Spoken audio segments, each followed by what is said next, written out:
नमस्कार, मैं हूं आपके साथ मयंक। तो देखिए, इस समय बिहार से जो प्रतिक्रियाएं आ रही हैं सर को लेकर सुप्रीम कोर्ट ने जो आदेश दिया है, उसके बाद उसका बिहार में ज़बरदस्त स्वागत हो रहा है। देखिए, बिहार से जो रिएक्शंस आ रहे हैं, बड़े सारे लोग कह रहे हैं सत्यमेव जयते। कोई कह रहा है कि ये सच की जीत हुई है।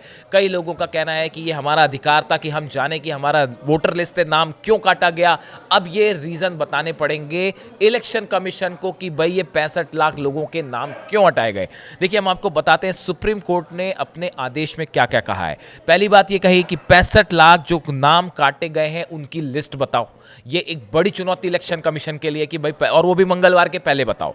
नाम क्यों काटे गए इसकी वजह बताओ। दूसरी बात, सुप्रीम कोर्ट ने ये कहा है कि ये जो नाम आपने 65 लाख काट दिए, उसकी पहली बात तो आप एक लिस्ट जारी करिए। लिस्ट बताइए कि कौन से 65 लाख नाम काटे। उसके आगे ये लिखिए कि नाम क्यों काटे गए, वजह बताइए। बिहार के लोगों को, वोटर्स को ये जानने का अधिकार है कि अगर उनका नाम कटता है तो वो क्यों काटा, उसकी वजह क्या थी। ये फंडामेंटल राइट है एक इंसान का ये जानने का कि भाई मेरा वोटिंग लिस्ट से नाम क्यों कटा। ये सुप्रीम कोर्ट की तरफ से कहा गया, जिसको बिहार में जबरदस्त जिसका स्वागत हो रहा है। बिहार के लोग कह रहे हैं ये हमारी जीत है। देखिए, तीसरी चीज है कि सुप्रीम कोर्ट का कहना है, जैसा हमने बताया आपको, कि ये जो वजह जानना है ये फंडामेंटल राइट के दायरे में आता है कि भाई आप अगर किसी का नाम काटते हैं तो उसको ये तो पता हो कि उसका नाम वोटर लिस्ट से क्यों कटा है।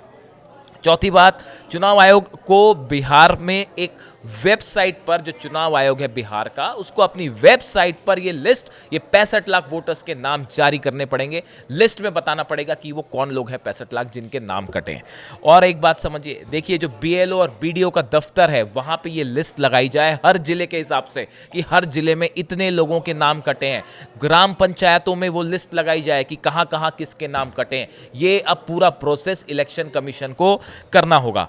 दूसरा, एक बड़ी बात जो सुप्रीम कोर्ट ने कही है कि इंटरनेट पे जब आप सर्च करेंगे तो आपको सर्च करने का ऑप्शन होना चाहिए। मान लीजिए आपका नाम कट जाता है और आपका जो भी नाम है आप उससे सर्च करें तो उसके पास ये सर्च करने का ऑप्शन आना चाहिए वेबसाइट पे कि उस शख्स का नाम कटा है कि नहीं कटा। वो सर्च करके इस बात को सामने रखे। देखिए, जब सुप्रीम कोर्ट में चर्चा हुई तो जो प्रशांत भूषण है, याचिकाकर्ता के वकील थे वो, और इस सर के खिलाफ उन्होंने आर्ग्यूमेंट की, उनकी तरफ से ये मांग की गई थी कि साहब 65 लाख लोगों में मैं अपना नाम खोजना चाहता हूं कि मेरा नाम उसमें है या नहीं, तो नाम कैसे पता चलेगा मुझे। इसलिए वहां सर्च का ऑप्शन दिया जाए, जिसको सुप्रीम कोर्ट के दोनों जजों की बेंच ने स्वीकार किया और यह कहा, आदेश दिया इलेक्शन कमीशन को कि इसमें सर्च का ऑप्शन आप रखिए ताकि लोगों को नाम खोजने में सुविधा हो।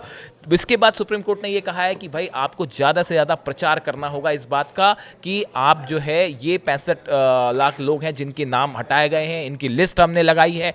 इसमें अगर कोई ऑल्ट्रेशन आप चाहते हैं, इसके खिलाफ कोई अपील करना चाहते हैं तो अपील करिए। इसका प्रचार करना होगा ताकि हर शख्स को इसकी जानकारी हो सके।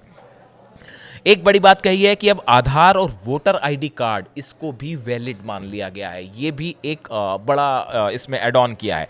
देखिए, जो राकेश द्विवेदी हैं इलेक्शन कमीशन के वकील, इनकी तरफ से कहा गया था, इन्होंने बड़ी एक इंटरेस्टिंग बात कही सुप्रीम कोर्ट में जिरह के दौरान। इन्होंने कहा कि भाई जो चुनाव आयोग है वो शत्रुता के माहौल में काम करता है और जो है ईवीएम को लेकर सवाल उठाए जाते हैं। और उन्होंने एक और बड़ी बात कही कि भाई जो वो था कि कई ऐसे लोग थे जो जिंदा है लेकिन उनको मरा दिखा दिया गया। इसको लेकर उन्होंने ये बात कही कि बिना हलफनामे के लोगों को कोर्ट में पेश किया गया, उन्हें ये बताया गया कि भाई ये लोग जो है इन्हें मृत दिखा दिया गया है। ये असल में योगेंद्र यादव का जिक्र कर रहे थे, जिन्होंने कुछ लोगों को ऐसा पेश किया था जिसको चुनाव की वोटर लिस्ट में मृत दिखा दिया गया था लेकिन वो जिंदा है। इसको लेकर उन्होंने सवाल उठाया कि भाई बिना हलफनामे के आपने कैसे उसको पेश कर दिया, क्योंकि अमूमन ये होता है कि कोर्ट में जो एक हलफनामा देना होता है किसी को पेश करने के पहले, किसी गवाह को के रूप में किसको पेश करने के लिए, तो वो उस पर आपत्ति दिखा रहे थे। जब उन्होंने ये बात कही तो जस्टिस सूर्यकांत जो है उन्होंने कहा कि आप साहब उसको भूल जाइए, हम उसको, उस चीज़ को हम भूल चुके हैं, आप आगे बात करिए, फैक्ट पे आगे क्या बात करना चाहते हैं आप, वो अपनी बात आगे रखिए। अच्छा, इसी दौरान एक बड़ा कमेंट है जस्टिस बागची की तरफ से भी आया। उन्होंने कहा कि उन्होंने बिहार को लोकतंत्र की जन्मभूमि कहा। जब ये चर्चा हो रही थी पूरी, तो उस समय बिहार को लेकर कई तरह के सवाल उठे, कई चर्चाएं हुई। तो इस दौरान जस्टिस बागची ने ये कमेंट किया कि भाई जो बिहार है वो लोकतंत्र की जन्मभूमि है। यानी देखिए, सुप्रीम कोर्ट की तरफ से जो आदेश आए सर को लेकर, इसके बाद बिहार में इसके इस एक तो सुप्रीम कोर्ट के फेवर में जो है वो लाखों लोग जो है वो सोशल मीडिया पे सामने हैं और अपनी राय रख रहे हैं और इसको बड़ी जीत बता रहे हैं बिहार की और बिहार के लोगों की।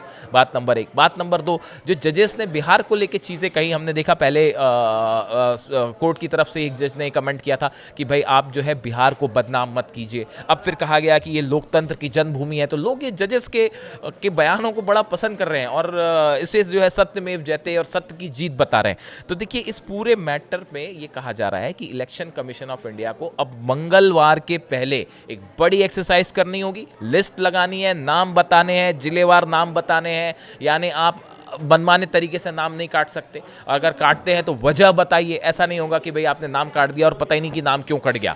तो अब इलेक्शन कमीशन के सामने एक बड़ी चुनौती है। अब ये एक्सरसाइज को इलेक्शन कमीशन कैसे पूरा करता है, अधिकारियों के सामने बड़ी चुनौती है और बिहार की जनता जो है फिलहाल इसे सत्य की जीत बता रही।